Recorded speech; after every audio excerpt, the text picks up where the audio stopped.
বিসমিল্লাহির রহমানির রহিম। আসসালামু আলাইকুম ওয়া রাহমাতুল্লাহি ওয়া বারাকাতুহু। রানা খান ব্লগে আপনাদের সবাইকে স্বাগতম। এখন আমি একটা গুরুত্বপূর্ণ ভিডিও নিয়ে আসলাম, আপনারা সবাই দেখবেন, অনেক ভালো লাগবে। বিষয়টা হচ্ছে ওভারলকের অ্যাটাচমেন্ট সেট কিভাবে পরিবর্তন করতে হয় আমরা এক নজরে দেখে নিব। প্রথমে আপনারা সব কিছু নিয়ে রাখলাম, প্লেট ফিডব্যাক খুলে নতুন যে সেটটা পরিবর্তন করবেন সেই সেটটার নিরোক্লামটা লাগিয়ে টাইমিংটা 100% করে মিলিয়ে নেবেন। মিলিয়ে নেওয়ার পর প্লেটটা লাগিয়ে এক নজরে দেখে নেবেন নিডলের সেন্টারটা ঠিক আছে কি না, তা 100% ভাবে কনফার্ম হয়ে তারপরে টাইমিং করবেন। তারপরে আপনার ফিডব্যাকগুলো লাগিয়ে ভালোভাবে লাগিয়ে প্লেটটা লাগিয়ে নেবেন। লাগানোর পর ফিডব্যাকগুলো সুন্দর করে অ্যাডজাস্ট করবেন, যাতে ফ্যাব্রিকটা কোন ফ্যাব্রিকের উপরে সেট করবেন সেই ফ্যাব্রিকটা টানবে কিনা ভালো করে দেখে ফিডব্যাকটা অ্যাডজাস্ট করবেন।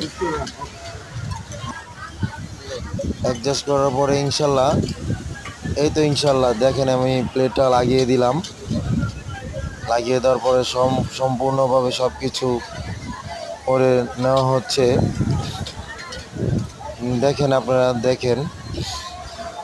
তারপর প্লেটটা লাগিয়ে দাঁতগুলো ভালোভাবে সেন্টার করে সুন্দর করে লাগিয়ে নেবেন।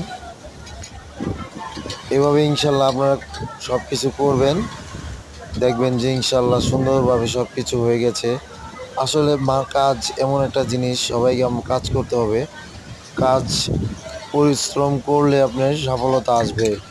পরিশ্রম হচ্ছে সাফল্যের চাবিকাঠি। আপনার সবাই বেশি বেশি পরিশ্রম করব, ইনশাল্লাহ সফলতা আসবেই সবার।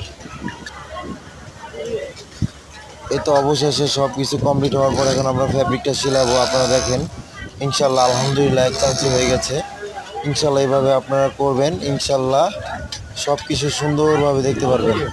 সবাইকে অনেক অনেক ধন্যবাদ আমার ভিডিওটা সম্পূর্ণ দেখার জন্য। সবাইকে আসসালামু আলাইকুম ওয়া রাহমাতুল্লাহি ওয়া বারাকাতুহু। সবাই ভালো থাকবেন। মডেল শেষ করে দিলাম।